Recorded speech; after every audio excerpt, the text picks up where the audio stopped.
and welcome to episode 92 of Sold with Updike Pugh. I'm Jeff Updike. I'm Weston Pugh, and we've got a great show in store for you today. We've got some amazing homes, one in East Dallas, one in North Dallas.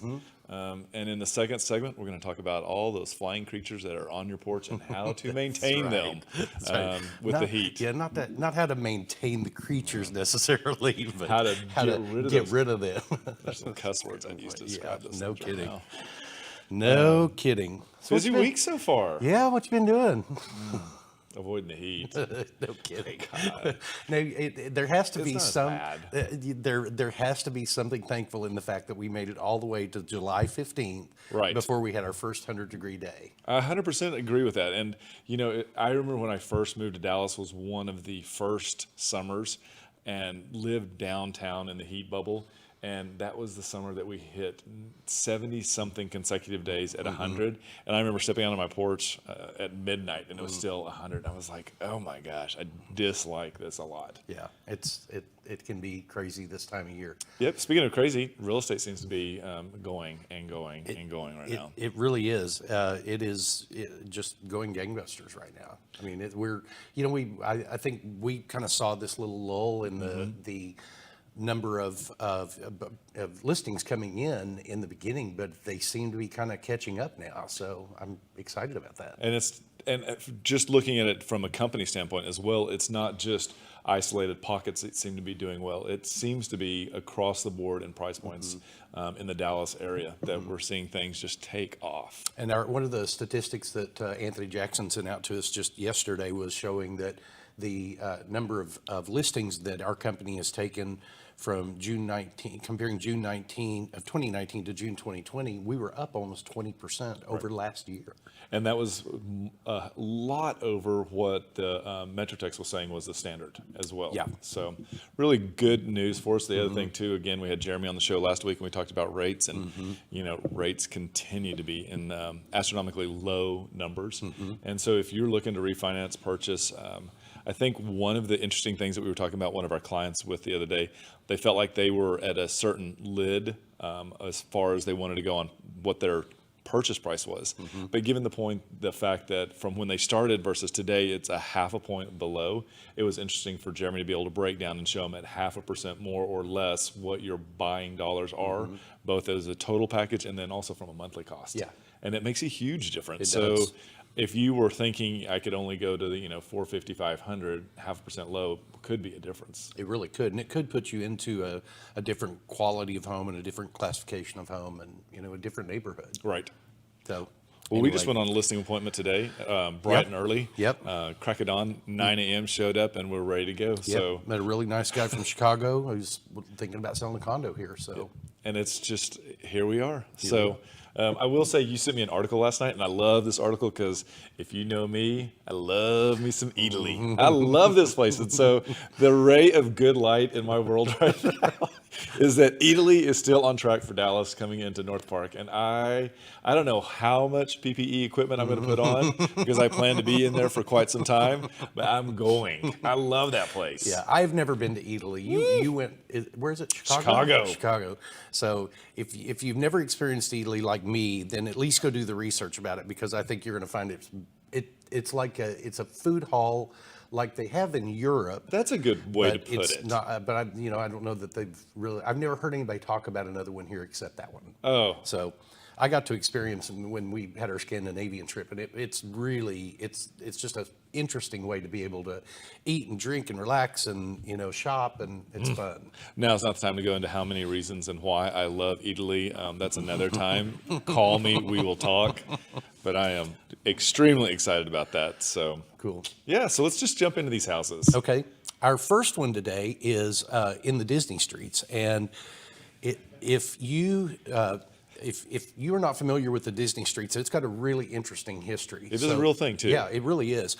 So in the late 1800s, I'm talking like 1885. I'm serious. This is not pulling this out of my ear Historian at all. Jeff. There was a family named the Cox family, hence Cox Lane that runs through there, that developed a big dairy and a big farm. They ended up they had 11 children, and they ran this huge farm for, through a couple of generations there. And then in the, I think it was in the 1930s, 1940s, two of the brothers that were kind of overseeing the farm decided to start breaking it up. And then in 1954, these two guys came together and they bought a lot of that Cox family farm, and they began to develop these. For the first streets that were developed in that area were the Disney streets, and they were named after all the Walt Disney characters. And so it is very funny because I did have a client that we moved over there last year, Derek and Gwen, and they thought it was so funny because they were new to Dallas. And I was like, we're going to go to the Disney streets. I think this is the place for y'all. And they're like, is that a thing? And I was like, oh, yeah, we'll look at Snoopy and Pinocchio and Cinderella and all of them. Yep. They're right there. It sure is. So anyway, jumping back to the house, let's talk about that area first. So this is one of the really, really super convenient areas. It is right off of Royal and Midway, south of North Haven, and it has such great access, whether you need to get over to 75 or you need to get to the tollway. It is just a phenomenal neighborhood to be in. And again, I'm going to talk about grocery stores, and just know that over there at Midway and Northwest Highway, you've got your new Central Market, and you can also jump over to the one that's over there towards Forest or Royal, I believe. But you also have a Sprouts and a World Market as well, or a Whole Food over there at Preston and Forest. Great area to live in. The lots are a little bit larger over here as well. The trail that you like to bike on is just a stone's throw from this as well. So there's a lot of things. We always talk about East Dallas and how East Dallas has so many more things to do as far as outside, but we're seeing more and more trails catch on in this area as well. Yeah, we have like 300 and something miles of trails in the North Texas area, and they're working very hard to connect all of that. And I think that's just, going to be another layer of why people move to the DFW Metroplex from other parts of the world. Absolutely. So looking at this home, it's great is that it is a one-story ranch, and these are so popular. They have a lot, they take up the lot in a way that uses it really well from front to back. And a circle drive is what they have here. That is a wonderful asset. And they've taken and started the decora at the front steps and then the double front doors. And it just really begins to sing what you're going to see once we get inside of this home. Yeah, and that you'll see this pattern kind of flow throughout the home. It's not exactly the same pattern, but they were really cool in doing that tile in that on the outside front entry there, because it just sets the tone for what you walk into with the lifted ceilings and the wallpaper that they've done and the way the windows have been replaced with the no divider light windows. Vault, as you can tell, much of this home has been opened up from that front dining room back into the living room where it's got the beambox ceilings. They've been taken up. I'm thinking those have gone to either like an 11 or a 12 foot height at the point there. Really fantastic lighting on this. And again, it's that very popular floor plan where the kitchen opens to the dining room, which also opens to the living room. And the thing about this is, as we can see in the pictures, the owner of this house has immaculate taste. It's either a designer has hired a design company to put this together. But the way the bones are put together in this home, everyone's furniture is going to look amazing in it. It's open, as Jeff was saying, but it just has a great, whether it's family time or it's an entertaining time, this house has the ability to flow through all of that.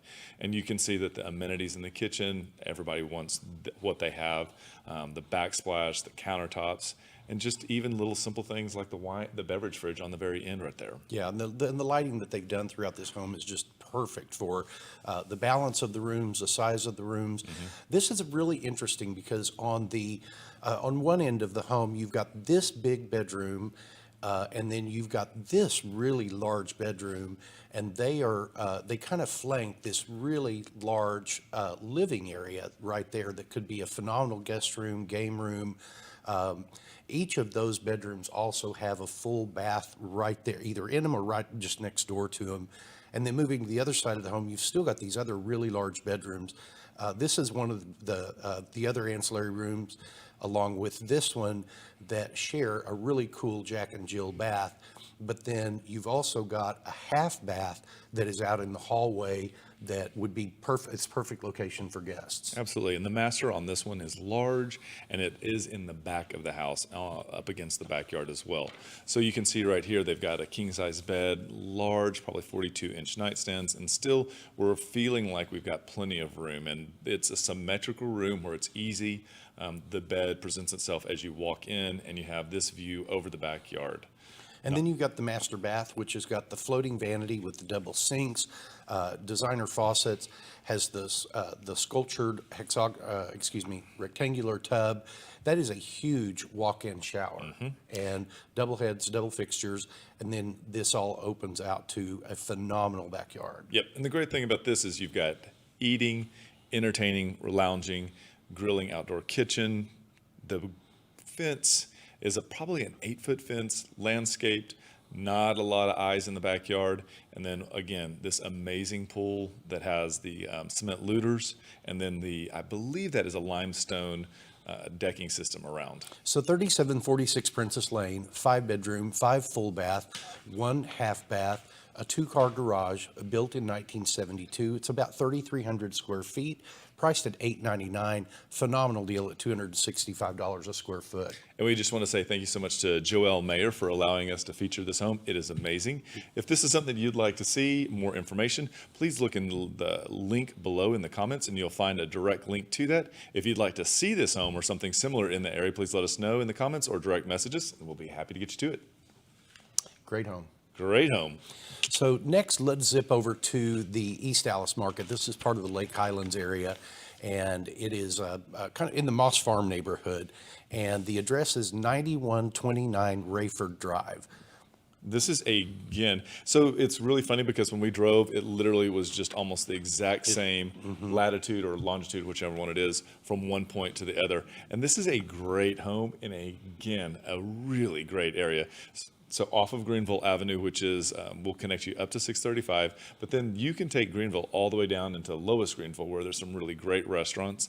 Again, as Jeff was saying earlier, really great trails and parks, as you can see here, that can connect you all the way to White Rock Lake. And I believe this thing, White Rock Lake, will one day connect trails up to the suburbs of Dallas. Absolutely. Yeah, you can take that White Rock North Trail and go, well outside LBJ to the north there. And you can ride as far as you want. Restaurants. Oh, there's a hospital nearby. Presby's right there. So perfect. I got to know about those as well too. Grocery stores and hospitals, those are for me. So this house has had an extensive renovation done on it that was done in late 2018 and 2019, and it's really got such great presence when you walk up to it. And they've done elements to this house that are what everyone is looking for right now. And as we step into this house, you will see that they have punched this kitchen up. And I don't know that you can really tell, but that is an enormous island. And they've done a really great job with their color selections you're going to find throughout this house.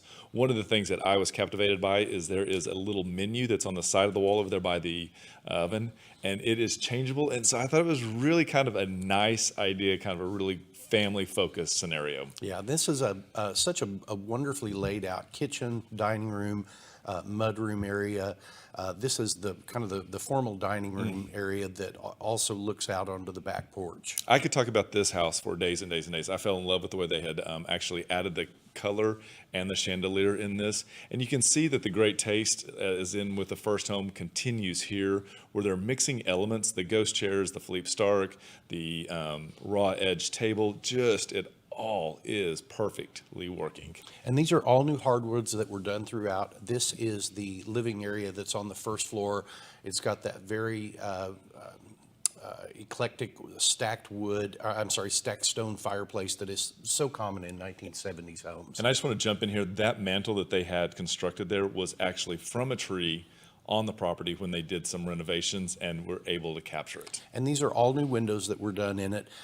They've reworked some parts of the floor plan. This has the cutest little office that's kind of tucked away right off of the corner on that second level right there. And upstairs, they really went for it. This was a completely new configuration that they've worked with it, giving it a large hall, but they've also added 3 different spaces, 2 bedrooms and a little family living area, which, as we see in these pictures, are amazing. Again, we're seeing those really deep, rich jewel tones. This is a petrol blue that they've used.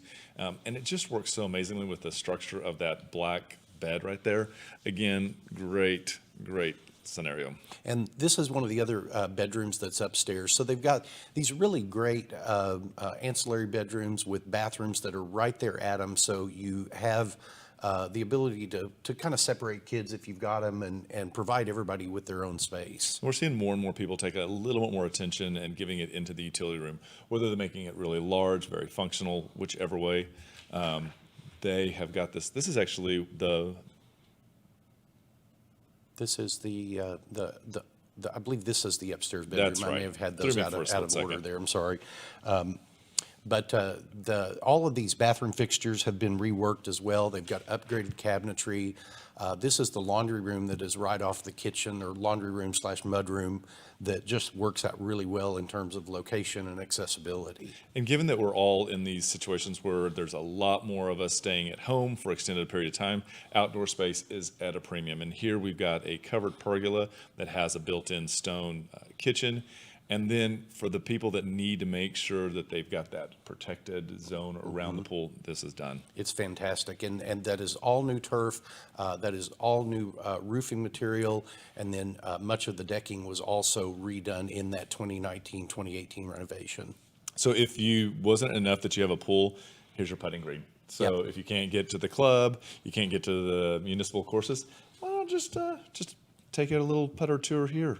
Great way to work out the evening. It really is. So 9129 Rayford Drive, a 5-bedroom, 4-bath, 2-car garage, built in 1978, a little over 3,900 square feet, priced at $949, which brings it in at $241 a square foot.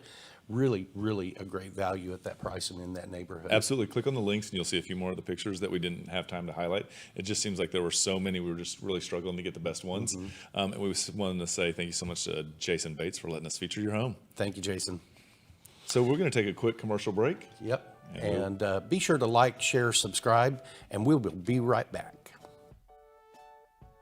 There are lots of ways to keep up with us. Visit and like our Facebook page to watch us live and get updates about future show topics. Also, visit our Instagram account where you can see the latest homes we have for sale. You can also check out our website at updikepugh.com, where you can create customized searches of active and sold homes that you may find of interest. If you'd like to know how much your home is worth, visit homeprice.fyi and you can get a price instantly.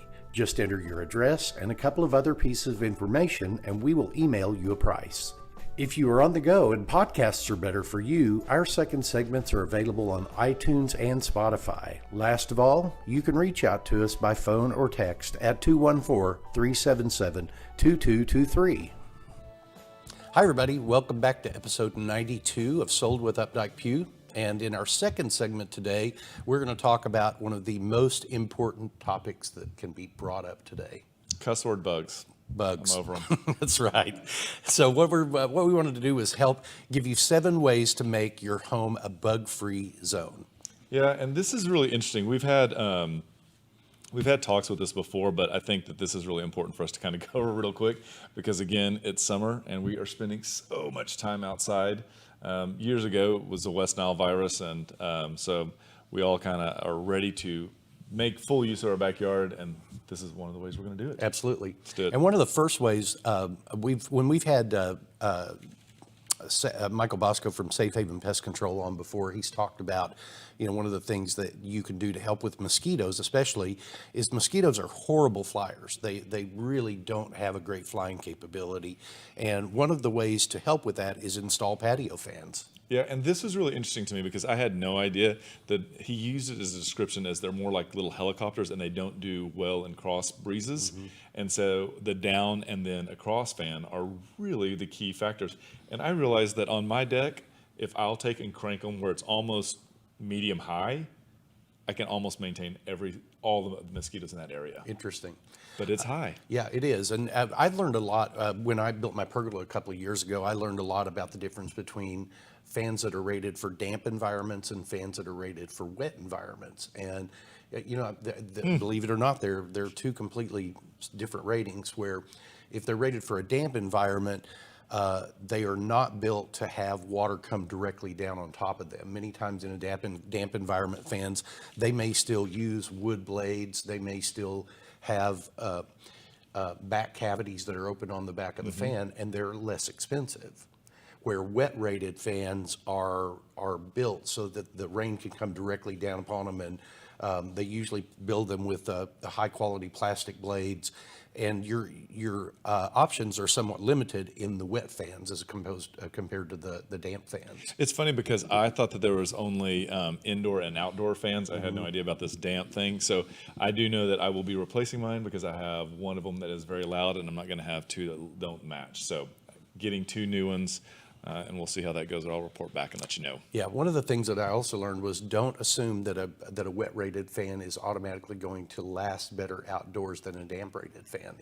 Which is not the case. It's the wet rated fan will only last as long as the damp rated fan, because if it is not in a wet environment. So I'm They assuming will last- I need the damp fan, You need damp fans, not a wet one. right? Okay. And your selection will be a lot bigger in choosing those from your blades, your colors, your the brand. I just want a white hugger, 2 white huggers, and we're done. Yeah, absolutely. So number one is install patio fans. And you can also, one of the things that I did in addition to my ceiling fan was I installed an oscillating fan that I mounted up high in the pergola. And so mine not only gets all that downward air like Weston was talking about, but it also gets a lot of crosswind. And so I can sit out on my patio even right at dusk right now and still have very little issues with mosquitoes. Yep. So we will get those installed and let you know. Okay. Number 2, we're going to talk about too much mulch. So this is interesting because the other day I asked Jeff, I was like, hey, if we put cedar mulch off at my house, is that going to get rid of mosquitoes?